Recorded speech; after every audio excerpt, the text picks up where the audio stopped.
Happy Wednesday, y'all. I got Jason with me today. We're actually going to go. We got a couple deals we're going to look at and just underwrite real quick, and then we'll see what happens from there. So just so you guys know, too, I want you guys to see this. We always share this because people always ask us, what PA are you guys using? And I'll show you right here. So you can go right here, landinvestor.co/PA. You could grab our purchase agreement. Our purchase agreement is the one that we use for all our acquisitions. Acquisitions double closes everything.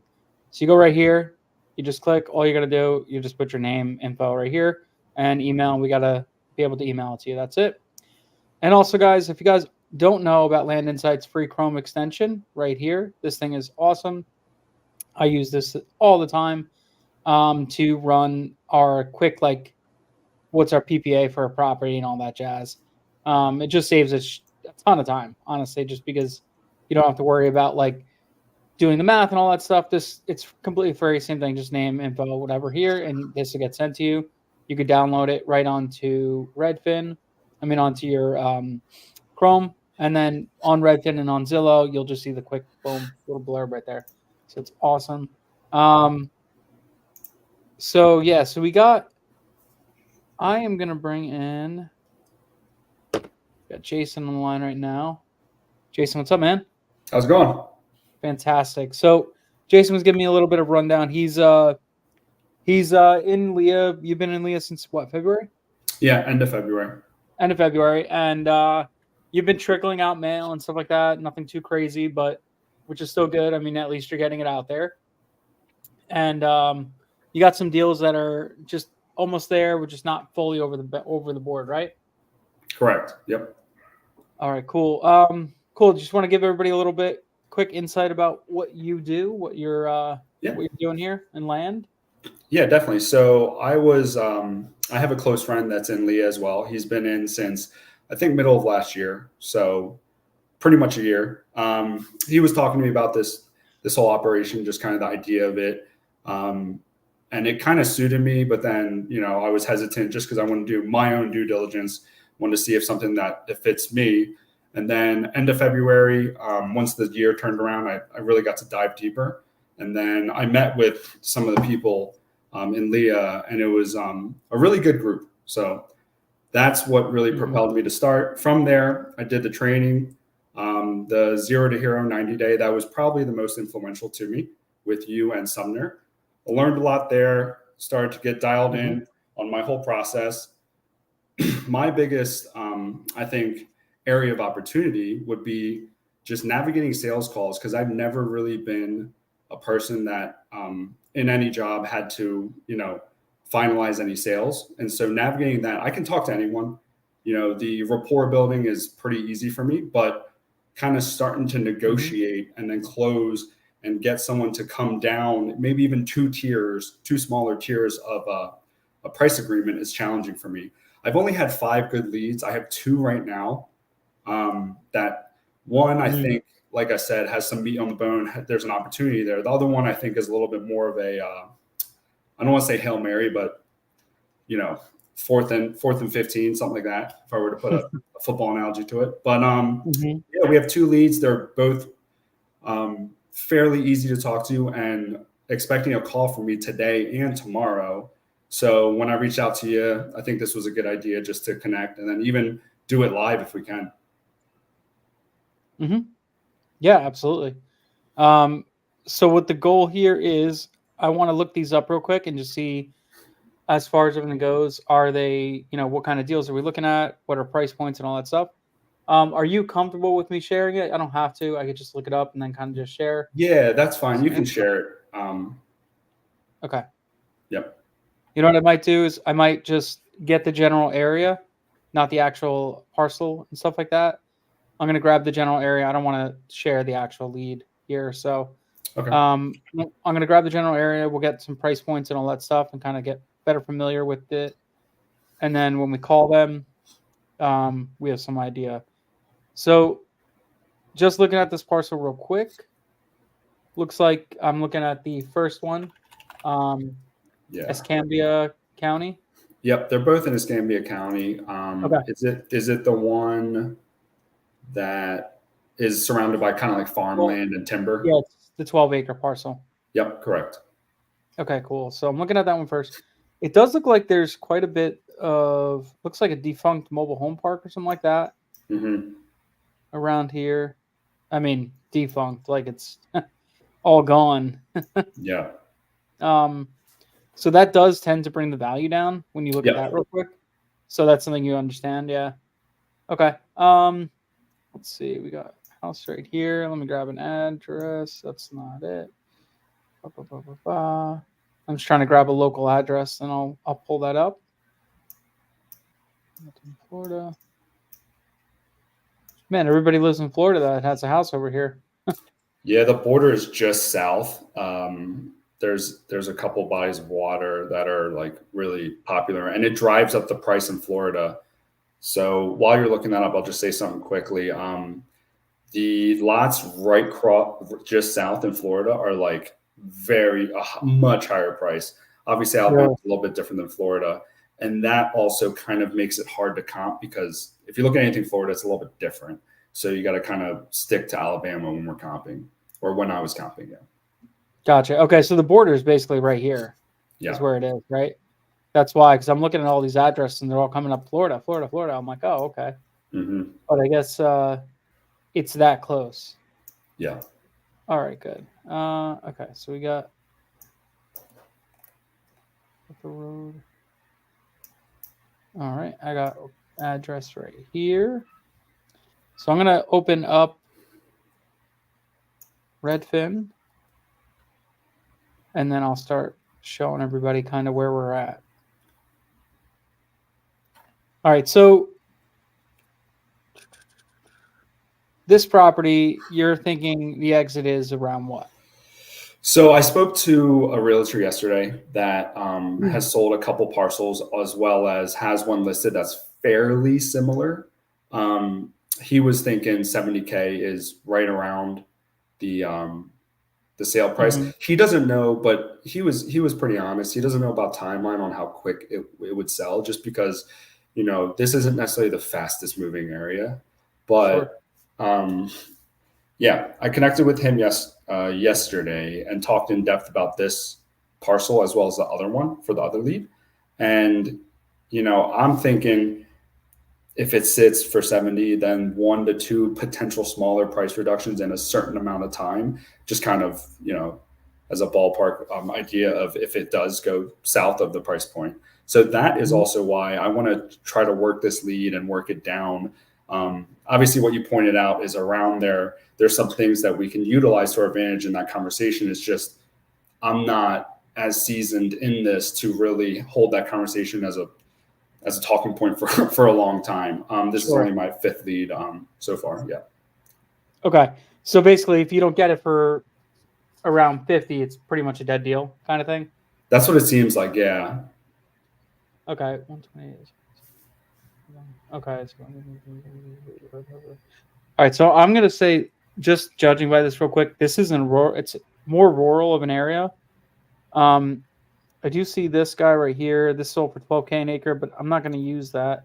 It has a pretty nice pond in it. That's why I flagged it as kind of like, a body of water. Yeah. Okay.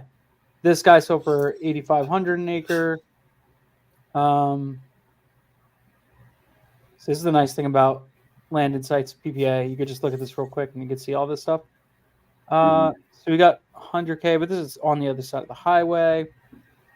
So yeah, when you're comping, I like to look at like the general area. So like this side of the highway and all that stuff are going to be my best comps. So you got this one right here. It's sold. And this is cleared land versus yours is more, has trees and everything like that. So what are we saying? How many acres is this? This is 12 acres. And let's just theoretically say this sold for 8,900. Gotcha. Okay, so you're thinking 70K for this, right? Exit? Yeah, I want to be very conservative. I'm not saying if I get a purchase agreement signed tomorrow, I'm saying let's post it right away for 70. I want to make sure there's enough healthy spread for me. Sure. And also, we were able to look at it momentarily, Sumner and I, on Monday, and he was agreeing on kind of that ballpark. Yeah, I'm gonna kind of say I'll kind of gear towards that as well, just Okay. because I'm looking at some of these comps, um, just because of the location where it is and everything like that. It does seem like it's a little bit lower quality, Mhm. um, as far as like the type of properties around it. So like, let's search this again. So this is the general vicinity.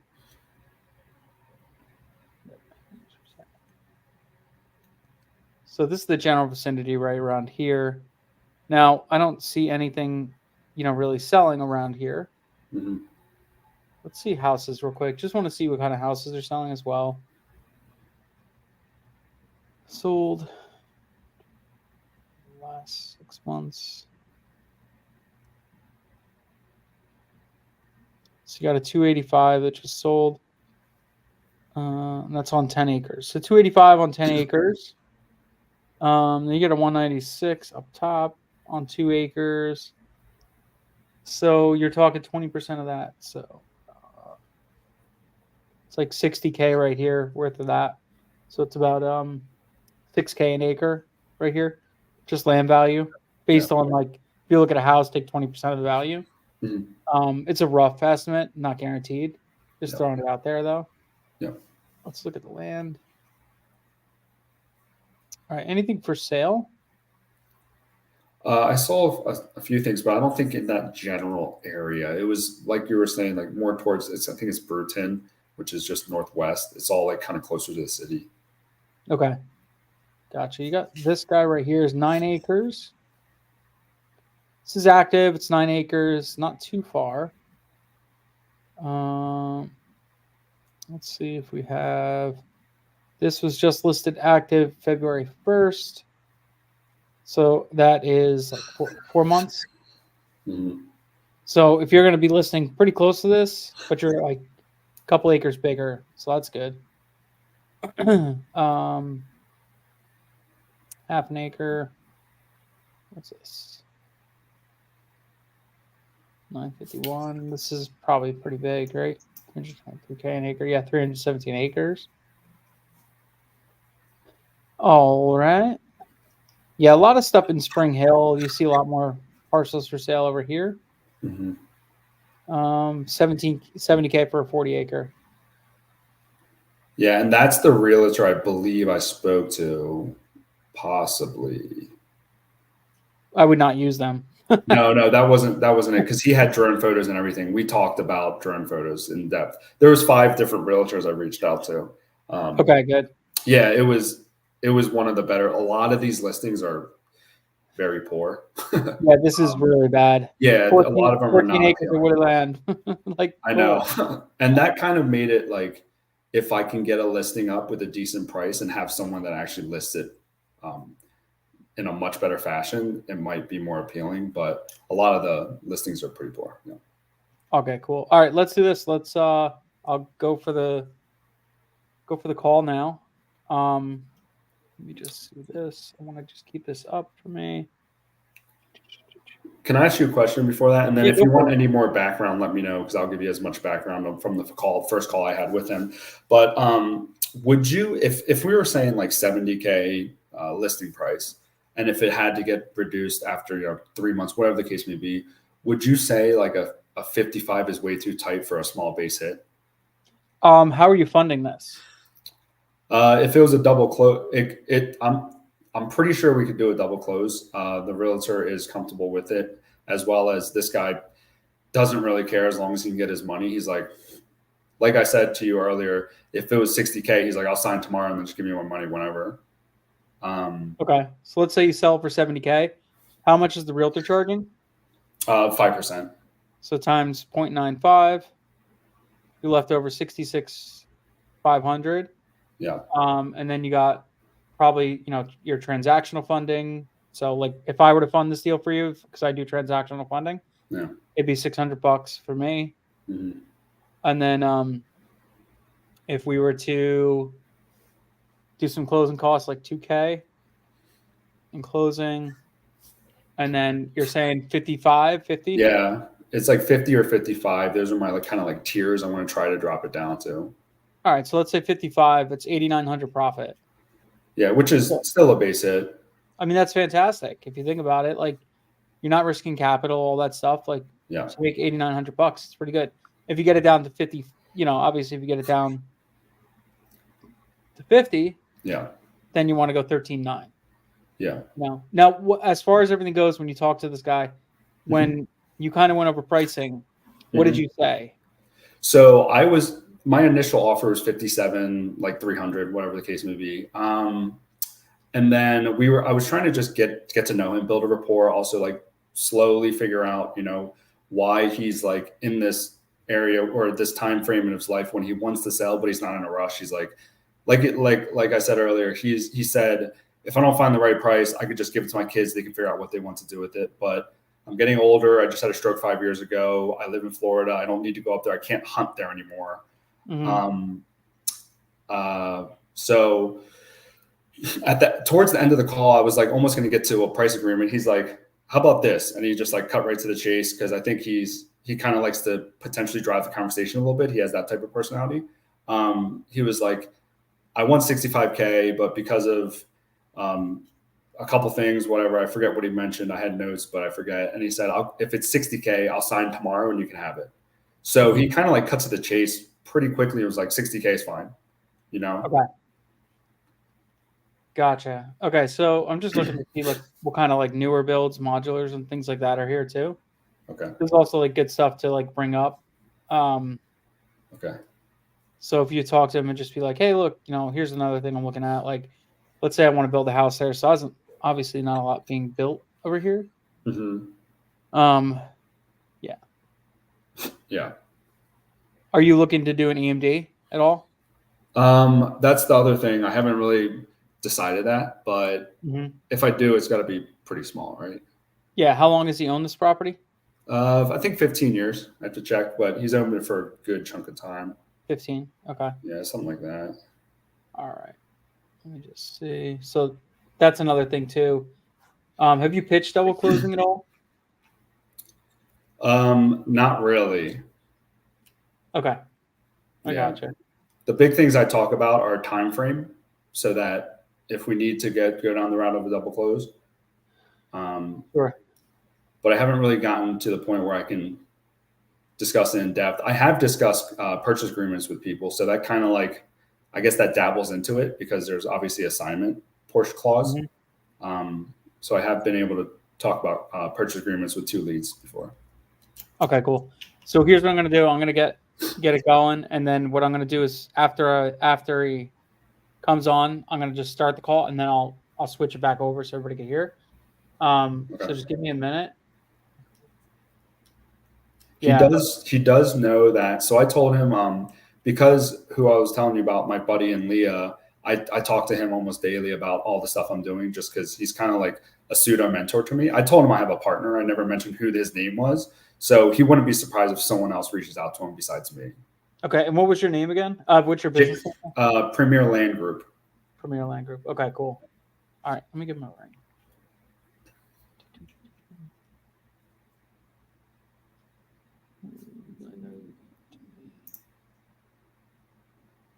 You gave me the info, right? His info.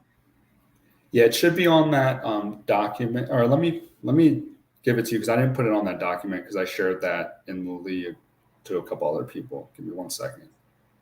I have Okay. it somewhere. Yeah, send it to me on Discord. Yeah, I'll do that. I got it saved. Okay, so. Da, da, da.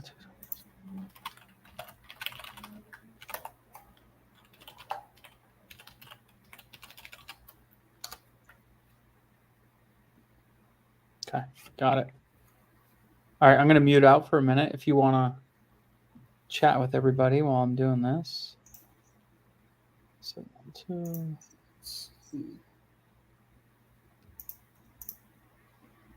Premier, right? Premier Land Group? Premier Land Group, correct. Yep. Okay.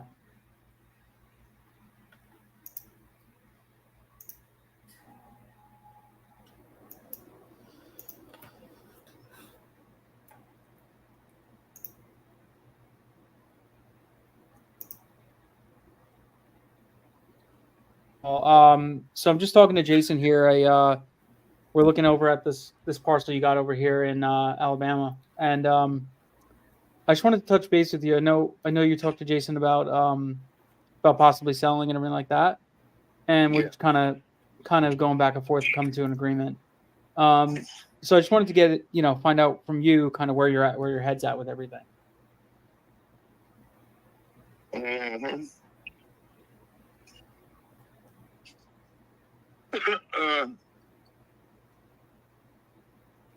Yeah. See, I was asking 65 for it when it ended up for sale, but I wasn't advertising it much, you know. Gotcha. And I told him I'd take 60 for it, but it's 12 and a half acres. I just had it surveyed. So I got a clear survey, a couple months old, and it's just a wooded piece of land, and it ain't got no water, gas, sewage, electric, nothing like that on it. Nothing, but it's all got access to it. It's right there on the highway. Nice. And okay. But, yeah, he said he's gonna call me back and let me know. So yeah, I just wanted to. I work with him, so I just wanted to talk to you about it. So, you had it listed, you said, right? Or did you list it with an agent, No, or you just put it online? I never listed it. Oh, okay, gotcha. You just kind of. I just locally, people that I know and stuff like that. I figured that some buddies of mine would want to get it just to have a piece of land to hunt on and stuff like that. But sure. I haven't been advertising like that, listing it or nothing. Okay, I gotcha. Okay. All right. So we're looking at it. It does look like a nice piece of property. We like that. Obviously we buy raw land. That's what we focus on. I did notice there's a couple things, not necessarily about the property that are wrong, but like kind of the surrounding area. What's around there? Is that like an old trailer park that's like defunct? No, it used to be an old junkyard, but they closed all that up. The boy that owned it died. And he was the main reason why I bought that piece of property to start with, because he was rich. And it was the only 12 acres in between his property. Oh, okay. So you're waiting for him to knock on your door? Yeah, he owned the land on both sides and across the street from my property. So, sure. Okay, so he never made that offer, huh? No. He ended up passing away and everything. Oh, man. And I've had to deal with his old lady, but she might be interested in selling that clear cut next to mine. Okay. I own about 2.5 acres of that, but she owns, I think there's 12 acres there, and she might be interested in selling that too. Gotcha, just north of you? If the price is right. But I think Brenda. Okay. Awesome. All right. Now, as far as everything goes, we're looking at this, we kind of do a bunch of things with land. Sometimes we put houses on them, mobile homes, all that kind of stuff. We prep them out, or we'll build them out for hunters. We have all different kinds of things. Just looking at this quickly, it doesn't make sense for us to put like a brand new, stick-built house on here. Just judging by the area, it's probably best to fit like a nicer mobile home, something like that, and get it ready for somebody to buy it, and live there and just living on 12 acres and just relaxing, right? Yeah. There's probably, at one time I was going to clear cut it and everything, and sure. I had a company come in and they said that I had probably about 15,000 to 20,000 miles worth of timber on it. Okay. I haven't decided on clear cutting it, so it's still wooded. Like I said, I've been hunting and everything. Sure. So that's basically all I've done with it for 15, 16 years. Gotcha. But, clear cutting will diminish the value. So yeah, you get a little capital, but then it kind of just, the land is worth really nothing at that point, because you took away the value. Unless you're farming it, there's a weird stage between clear cutting and then farming, and you got to get it to either point. Farming, I think, with like 200 an acre. Yeah. You know, so it's not like you're gonna make a killer amount of money off of it to start No. with. So No, definitely not. I mean, the taxes is low on it, so that's the good thing about it. I don't pay but like $35 a year Yeah, taxes. that is the good thing. Definitely. That's what I like about raw land. Taxes are cheap and everything like that. Yeah. All right. So for this parcel, I know, we were going back and forth on price. Now, just looking at it, what we could do with it and all that stuff, I think we're going to be closer to like 48 for this piece of land. I've got to really stick to 60, buddy. I ain't gonna lie to you. I know it sounds like a little bit just to keep pushing it and everything, but Mm-hmm. you know, like I said, I had it up 65, and that was the lowest that I was going to go. Sure. And then y'all offered me some money, and I said, well, hell, I'll go down to 60 if they'll take it. But if you're not going to take it to 60, I just I ain't got to sell it. Yeah. Everything I own's paid for in life. I'm retired. Mm-hmm. You know, but Sure. I'd be plenty happy to sell it at 60 and get rid of it. But like I said, I just hunt it and enjoy it and stuff like that. But Have you been out to it lately or not really? out to it, Yeah. yeah. I just been out there having a survey done to it. Gotcha. Cost me about $1,000 to have a survey. Any hunting done on it or no? Not so much. No, it's all got brand new stakes put up and everything now. They've only got it cleared up. I was having a little dispute with that woman next door and everything. She was telling me part of that clear cut wasn't mine. Telling her it was. And so I had to prove it to her, but it cost me $1,000 to do it. Sure. Okay. Now just curious, what's so important about that 60? Just that's the number in your head? That's what you want?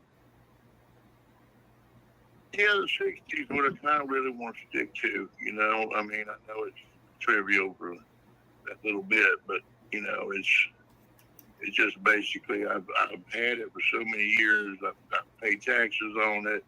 I've had surveys done to it. I'm close to. I paid more for it than I should have.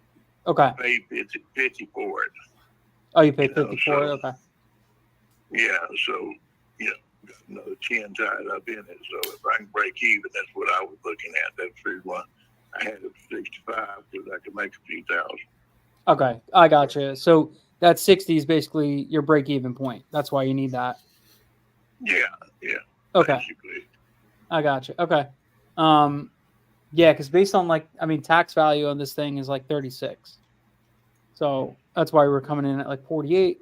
It's more than tax value, but if that's kind of your break-even where you need to be. When you say you got like 10K tied up, is that just like old costs, like things that you put into it over time? Yeah, like I said, paying taxes and doing the survey and things that I'm going back and forth doing to it. And okay. Just over the years, 1,000 here, 1,000 there, and sure.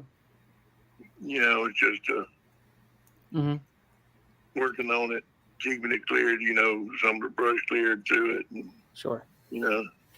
Okay. But if I can't make a little out of it, then I don't need to sell it. Like I said, I can leave it to my youngins and let them deal with it when I'm gone. Yeah, a lot of times I'll tell you, we buy a lot of properties from people who pass it down to their kids, and what they end up doing is they end up just selling it for dirt cheap. They'll go and sell it for 20K just to get the money. They don't care. Yeah, well, I got a bunch of youngins that hunt. Oh, okay, so they might actually use it. Yeah, they only use the piss out of it about trying to do the them. I gotcha. Okay. Yeah, ain't no doubt about that. Yeah, we get those people all the time. They're like, "Yeah, I'm gonna leave it to my kids," and I'm like, "Well, not for nothing, but your kids most of the time they end up just selling it to us later on. They just sell it, for cheaper or whatever. They just call us up and say, "Hey, I want to sell it to you," and that's that. So I hate to see that happen. I'd rather give you the money now while you could actually use it with your kids instead of them just taking a quick paycheck later on. Yeah, well, they're pretty smart. All my youngins is up in the 30s and 40s, so they ain't no idiots by a long shot. They know the land's going up in price constantly. Yeah. Especially up there around hunting land. I'm backed up to an 8 point or better hunting club. So it's, it's really, I've got the acorns and the oak trees for a mile or two around me. My property's got 12 acres of it. There ain't no acorns around that place. So, I kill deer every single year off of it. I believe it. And the kids know that they can kill a doe a day off of it. The state of Alabama, they got it lined up. So, they get plenty of deer meat and plenty of enjoyment out of it and everything. That's the only reason why I've kept it as long as I've kept it. Sure. Yeah, makes sense. I mean, do they live locally to it? 2 of them do. 2 of them do. That's good. Yeah, I got another one lives out in Texas and everything, but when he comes in during hunting season, we run up there and hunt it for a few days. Nice. Okay. That's awesome. I mean, look, we are interested in buying it. I know if you are interested in selling it, we could definitely make something work. I know we can't do 60. I think we could probably, like, our max we could really come up to is like 52. I know that doesn't get you back everything, but well, y'all offered more than that for it to start with. I know. So when we offer on properties, a lot of times, like, we can't look at every individual property, so we get in a ballpark, but then we have to look at like the area conditions and all that stuff, and just the junkyard and all that stuff right around it. That just kind of eats away at the value. That's really the only reason why. Because if we were to go clear and put a mobile home there, not a lot of people want to live next to that kind of stuff. So it just changes the value a little bit. So, I think we offered like 57 originally.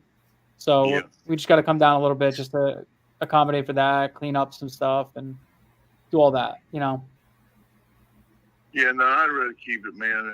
It's like I said, I can go in and clear cut it and get $15,000-$20,000 of cash money out of just timber off of it and then just let it grow back. Yeah. But so they had somebody. There's no way. I wouldn't dare take less than that 57. That'd be the least I would take. The 57. Okay. So if y'all gone down to 48, then now you wasting my time, your time too. Yeah.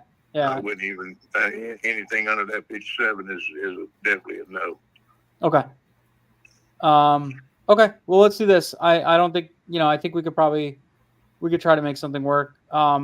Let's just touch base again. Let me go talk to Jason again.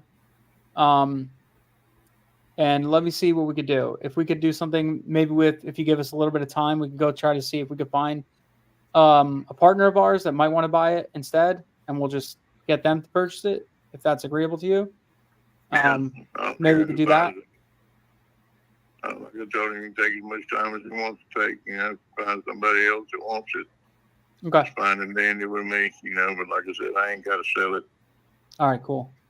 Okay, I'll have Jason follow up with you, and I'll talk to him right now, and we'll see where we're at. Okay, right. buddy. Take it easy. Thanks, man. Appreciate it. Have a great day. You too. Bye. Yeah, he's tough, man. So I learned a lot on that call, though. Good. I learned a lot. Yeah. Yeah, it's just guiding the conversation, man. He's it's all about just finding out, asking the questions, being just genuine about things, right? Mm-hmm. It doesn't always have to be like a whole game, song and dance. Yeah. Be a conversationalist, I asked a couple questions that are important. Is like, why do you need that 60? Why is that such a sticking point? Things like that. And now you got it, right? So he says he paid 50 for it. I look at the records and it shows 38. Yeah. So I think he's coming up, and I think he's obviously just saying, I wasn't going to call him out on that. Yeah. Because sometimes if you call somebody out on that stuff, they completely shut down and they're like, screw you, because they get annoyed because you just caught them in a lie. So you just kind of like, oh, okay, sure, whatever. Now, another thing I did too is I know where we wanted to be. It was like 55, right, as our max, right? So you want to do something called low anchoring, right? So even though 55 is our max, like our MAO, max allowable offer, I want to come in below that, right? So that's why I said 48, and that allows me to work up to 52, 55, whatever the case may be. he did just say he'll go up to 57. Now, if you wanted to just lock the contract in at 57, just do it. And then you're going to double close it anyways. He's already got a survey done, so there's not much risk of capital, you know? And he's giving you the time to run with it. So, Yeah. I mean, at that point, what can it hurt to get it listed? Yeah. You know? Especially Maybe at the 'cause this is worst my cost, first you're gonna Yeah. eat like 300. Yeah. Mhm. I think you're gonna eat what, like $300 in drone costs. That's about it. Mhm. You know? So at 57, I'd say just send the contract Yeah. and just say, hey, look, I think we'll do this, but just give me a little bit of time. Make sure you have at least like 90 days, 120 days on there. And if you're gonna do an EMD, that's totally up to you. He's not Yeah. really saying anything, but Yeah. give him $100, you Yeah. know, if anything. Yeah. The only reason why I would say give him $100 is just to make it like it's a legal contract. That's Mhm. about it. Okay. So, worst case scenario, you lost $400. Best case scenario, you're at what, like 57 if you sold it for 70. So 70 grand times 0.95 minus 50, call it 59,000. Still like a 7 grand profit. Yeah. Which, I mean, at the end of the day, 7 grand is 7 grand. Yeah. So, and if you were buying this, I would say no, don't buy it. Yeah. But if you're doing a double close, I think it's totally viable. Mhm. You know, small spread, but hey, sometimes the small wins. I mean, that could cover your marketing for the year if you're still sending a Yeah. small amount of mail. Yeah. Think about it like that. Exactly. Yeah. One piece of feedback, which is it's positive, but it's just interesting because I had a parcel in Wisconsin, and it was very similar to this. The guy was like, "No rush, I'm chilling, whatever," and he explained how he spent a bunch of money on it. He got it perk tested, a bunch of stuff, and I think if I navigated the conversation very similar to you, he liked me. At the end of the day, he was like, dude, I don't think it's going to work out. And I was like, all right, if we need to talk later, we can talk later. So I might be able to revisit, watch this again. And it was a very similar type of seller, very similar. I just probably need to figure out a price and talk to him in that fashion. But yeah, you got to just talk to him. Like I was asking him a lot about his family, things like that. Like ask about the sons and stuff like that. Now, what I was doing is, I was asking about the sons to kind of guide the conversation. But the reason why you ask that kind of stuff is you want to talk themselves out of, like, I'm going to give it to my kids or this and that. Yeah. Right? That's the kind of the point there, right? Because a lot of people have this, like, glamorous idea that they're going to give this property to their kids. They're going to love it just as much as they did, blah, blah, blah. Half the time, the kids don't care about it. They sell it. They move on. They just want the money in their pocket. And it happens more times than not that it's just how it is, right? So by kind of talking to them about that, like, oh, where do your kids live? How far are they from the property? Do they hunt it now? Things like that. He'll start to realize, like, especially if they don't hunt it, if they live far, that they're probably not going to use it when he gives it to them, right? And if he's really going to give it to them, sign it over now.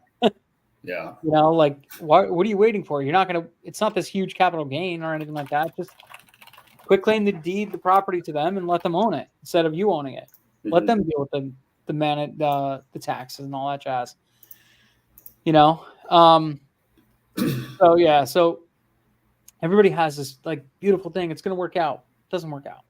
So that's why I always kind of try to guide the conversation like that and ask these questions, like, where they live, what are they going to do? Are they actually hunting it now? All that stuff. It helps. And eventually you get sometimes the seller's like, you know what, you're right. Like, I don't think they're going to use it, you know, and they might not explicitly say it, but what I'm doing is planting seeds. And now they're going to talk about it, think about it with their kids and this and that. You know, he might go home and ask his kids, like, hey, do you think you guys are ever going to use this? Yeah, I think you planted the seed because towards the end of the conversation, it was like he threw out 57. And that's where my eyebrows went up. I'm like, you're clearly striking some sort of chord, because he was like, no way I'll go lower than 60. And then in the matter of like 3 minutes, he threw out 57. And And I was like, Yeah. that is interesting. Yeah. Yeah. So he already came down, and he's like, I'm not going to go lower than 57. Well, you also just said you're not going lower than 60. Yeah. So there's a couple little things. Like, I think you could probably do it. Just call him up and just be like, here's the thing. I'm ready to go forward. I'm going to send you a contract for 57. Yeah. Let's just button this thing up. Let me go market it to my partners, talk to them, see what we got going on. If I can get a buyer in there, great. If not, we shake hands and move on as friends, whatever. That's it. Yeah. Two say, questions. Go ahead. Sorry. You could even say, like, what I usually tell people too, like, hey, if this doesn't work out, I paid for the drone photos already. They're yours. And people are like, oh, okay, cool. I'll take that. That's great. So, like, it's just like, instead of like a big earnest deposit, they think they're getting like these big drone photos and all that stuff. So, yeah. What was your question? Two questions was, the first was, and they both kind of tie together. The first is, for the callback, would it be best to be like, hey, I understand you talked to my coworker or partner, whatever. Partner, Dennis. partner Dennis. Yeah, partner Dennis. Do I open up with that to see if he's like, you know what, or do I? Because I don't want to jump right to the purchase agreement. I'll be ready for it because I'll have all that work done and just kind of that conversation ready, just to see if he wants to talk. He's like, you know, blah, blah, blah. I've been thinking about it. 55 is the lowest I can come to. Do you think it's worthwhile to open that can of worms again to try to bring him down a little bit? Or is it like, you know, what do you think? I would say this. You kind of want to cast me in a bad light in a way. Not like I'm shit, but like, yeah, it's good to kind of just throw that out there. Be like, hey, you know, I heard you talk to Dennis and this not. He kind of updated me real quick. I heard he kind of beat you up a little bit on the price, and he threw out pretty shitty lowball offer, right? And he's gonna be like, yeah, you know, he came down, he hit me at 48, and I'm not selling for 48. I got all these whatever. And he's like, yeah, you know, just like remind him of our conversation. Okay. Like as if you heard it secondhand, right? Mm-hmm. So this way, he's like, he knows you know what's going on, but you don't know everything. Yeah. And then it's good to say like, well, at the end of the day, like, hey, what number do you think makes sense then? You know, I know you and Dennis were talking, and he hit you with a lowball number, and just see what he says. Okay. And if he's like, oh, you know, I think 57 or whatever, then just go for it. Yeah. You could say something along the lines of be like, hey, look, why don't we do this? If I do 55, I cover the closing costs and all that stuff. Basically, I'm at 57 right there. Yeah. And then that's basically how you get to your 55 number, right? Okay. So kind of play it like that. Even if he says 57, whatever. Yeah. You know, that's it. Okay. I think you should just try it. It's a low risk, possible reward. Yeah. And then my second question was, what do you think on time frame? I wrote down like 24 or 48 hours just to let him or do you not let him think too long on something like that? You know, a lot of sellers take a long time to think, especially older guys. Like they want time on these contracts. It's a little tough, like, to navigate that. Sometimes I'll send a contract and I'll stay on the phone while I'm sending the contract, and I'll review it, and I'll go through line by line everything, so that there's no hesitations, right? Because a lot of times they are not signing because there's something in the contract that's the reason why they're not signing. Yeah. So as long as he's got an email and he's in front of his computer, I would say, hey, look, I'm going to send you the contract. Let's just go over it real quick. Yeah. So if you have any questions, I could just answer them right now. And then, boom, send the contract. Like, have it queued up, send the contract. Make sure he gets it. And then once he's got it, that's when you start going through everything. Just be like, okay, cool. Here's the purchase price. You know, we agreed on 55. I'm covering closing costs, so that brings us up to 57. You could even say, like, I'll give you 57, but, you know, closing costs come out of it. So it still looks like he's getting the number if you want it. Yeah. So another thing. So the number on the contract will say 57, and then later on it'll say, you know, closing costs come out at whatever. Closing costs deducted from buyers, proceeds, whatever you want to say.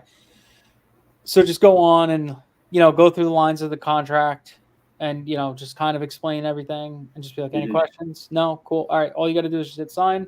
Good. The ball's in my court then. We'll start title right away. And then that's that. I find that works really well if you have people that are online and savvy.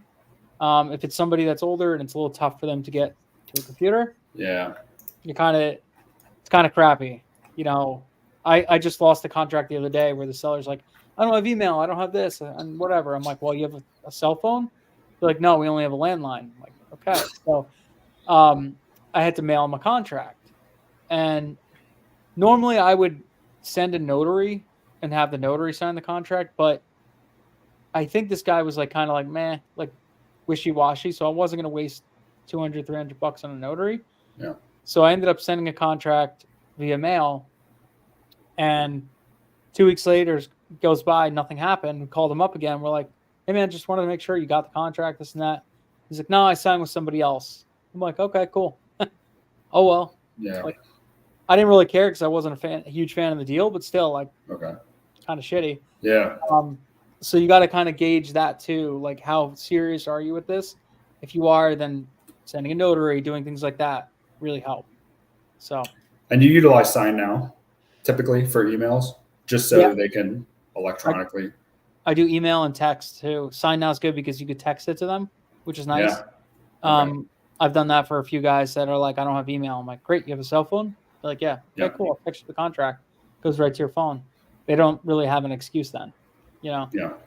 So people are always looking for an excuse to not do something. That's just how it is. So you're giving them an excuse sometimes if you don't have the solutions right there. So, but yeah, I think we're kind of tight on time, but let's do the other one tomorrow night in our sales call. Okay. Awesome. If you want to, I don't know if they're just open for a call, and we can just call them tomorrow night first thing. They're expecting a call tomorrow. I timed it with the I didn't time it so that you can do it. Trust me, it wasn't that, but I timed it with that because I'm going to submit it today and then just kind of have it in the queue or whatever.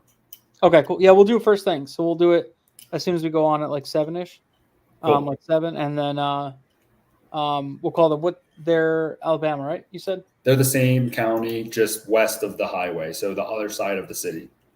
Better looking lead. What do you think? No, it's not as good as this one. It's a subdivide potential, but the subdivide might not even be worth it after talking to a realtor. There's no real regulations. I talked to the county. They called me back. They're like, yeah, you can do whatever you want, pretty much. Okay. So, yeah, we'll look at it tomorrow when you have more time. Okay.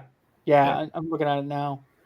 Okay, I see. It's kind of like it's split by the road. Yeah, so it kind of looks like left and right would work, but yeah. I just don't. It's so small. Yeah. It is. So what's a 2 acre worth?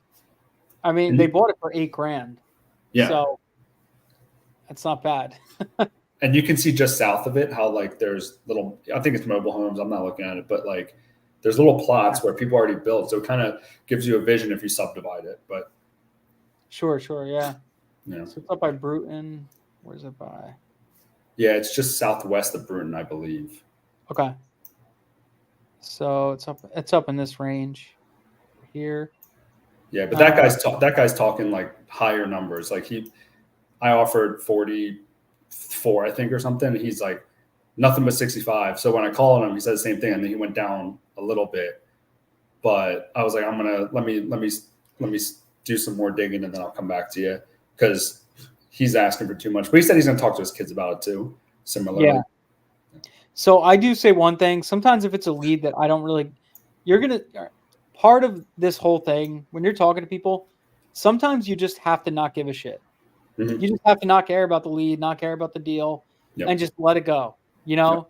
And when you do that and you talk to people like you don't care sometimes, it just kind of like works. So like if you're not too particular about the deal, and it's like take it or leave it, give him a take it or leave it. I would say like, he's like, hey, I want 60. Well, dude, honestly, I can't do that. I'm at 30, take it or leave it. Kind of thing. Like I'm at 30K, best I could do. You want to do it, we can get you paid, but if not, there's nothing I could do here. And sometimes they'll be like, yeah, screw you, whatever. And then a couple days later, they'll call you back and be like, would you do 32? You know what I mean? Like, they tend to kind of circle back.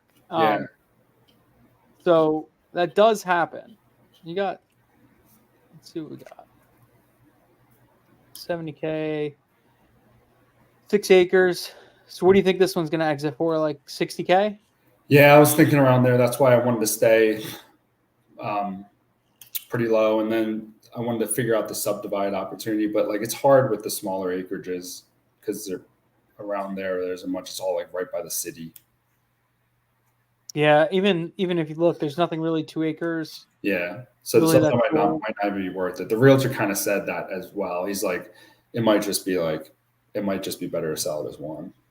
Yeah, because you're really going to chop it up and you're going to sell one for 30, one for 30. It's like you're at the same number. Yeah. Yeah. I Exactly. mean, this sold for $12K for 3 acres, like nothing.